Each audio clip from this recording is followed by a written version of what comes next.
Hello everyone, আমি অনিন্দিতা আর আমাদের channel অনি bits লাইফস্টাইলে স্বাগত জানাই। আজ একটা রান্নার ভ্লগ তোমাদের সাথে শেয়ার করছি। আর এটা হচ্ছে গাড়ুর ডাল। হয়তো তোমরা অনেকেই জানো, মানে সব রকম সবজি দিয়ে এই ডালটা রান্না করা হয়। আর এই ডালটা সম্পর্কে তো একটা কথা প্রচলিত আছেই যে আশ্বিন মাসে রাঁধে আর কার্তিকে খায়, মানে আশ্বিন মাসের শেষ দিন এই ডালটা রান্না করা হয়। আর এটা রেখে কার্তিক মাসে সকালবেলা পান্তা ভাত দিয়ে এই ডালটা খাওয়া হয়। আর তাহলে বলা হয় যে যার যা মনস্কামনা এটা খেয়ে বললে সেটা নাকি সম্পূর্ণ হয়।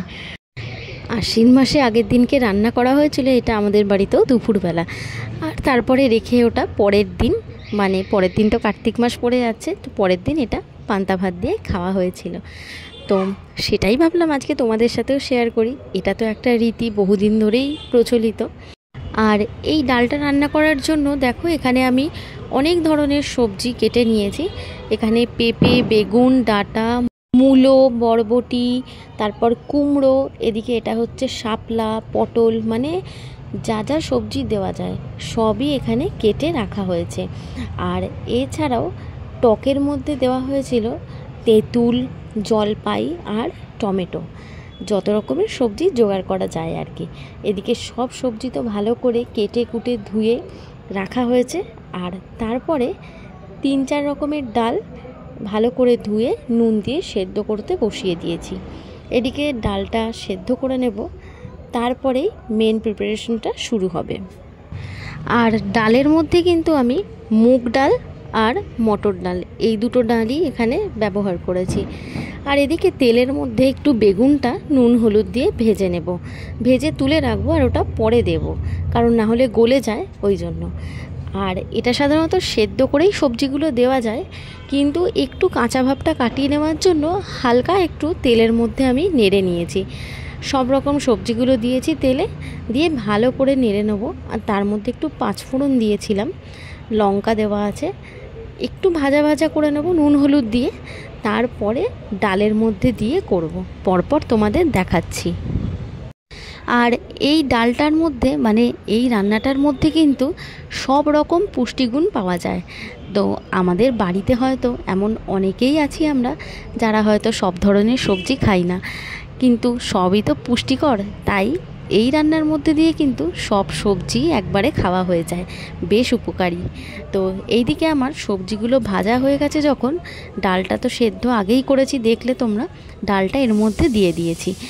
এরপর শাপলাগুলোও ওপর দিয়ে দেব। শাপলা যেহেতু একটু নরম হয় তাই বেশ কিছুক্ষণ পরেই দেব। দিয়ে ভালো করে নাড়াচাড়া করে নুন, হলুদ আর মিষ্টি দিয়েছি। মিষ্টির মধ্যে মানে চিনি, যে যেরকম খাবে স্বাদ আন্দাজে, আর লঙ্কা দিয়েছি। দিয়ে ভালো করে চাপা দিয়ে সেদ্ধ হতে দেবো একটু।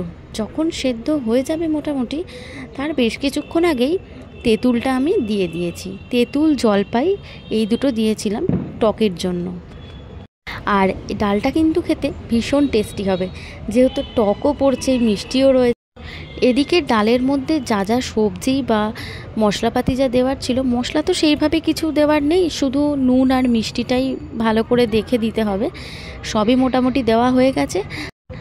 আর সবজিটাও দেখলাম ভালোই সেদ্ধ হয়ে গেছে।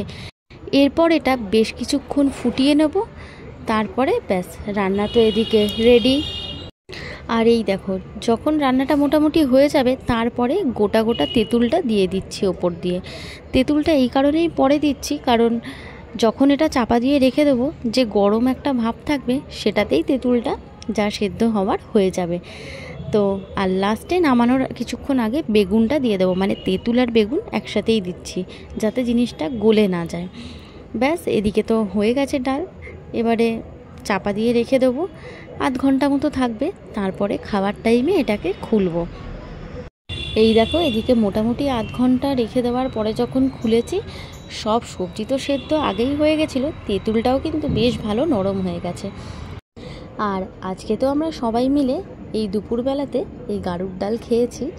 আর এটা এত টেস্টি খেতে, আর সব রকম সবজি থাকার জন্য পুরোপুরি কিন্তু পুষ্টিগুণেও ভরা, খুব ভালো এটা খেতে। আর আমরা রেখেও দেবো কিছুটা পরের দিনের জন্য, মানে আজকে তো আশ্বিন মাস শেষ হচ্ছে, কাল কার্তিক মাস, কালকে খাওয়ার জন্য পান্তা ভাত দিয়ে। আর তোমরা এটা কারা কারা খেয়েছো বা কাদের বাড়িতে এই রীতিটার প্রচলন রয়েছে তোমরা কিন্তু কমেন্টে জানিও।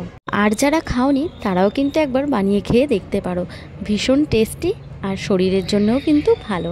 যাই হোক, আজকে তাহলে ব্লগটা এখানেই শেষ করলাম। রান্নাটা কেমন লাগলো জানিও, আর ভালো লাগলে একটা লাইক শেয়ার কমেন্ট করো, আর আমার চ্যানেলটা কিন্তু সাবস্ক্রাইব করতে ভুলো না। Thank you.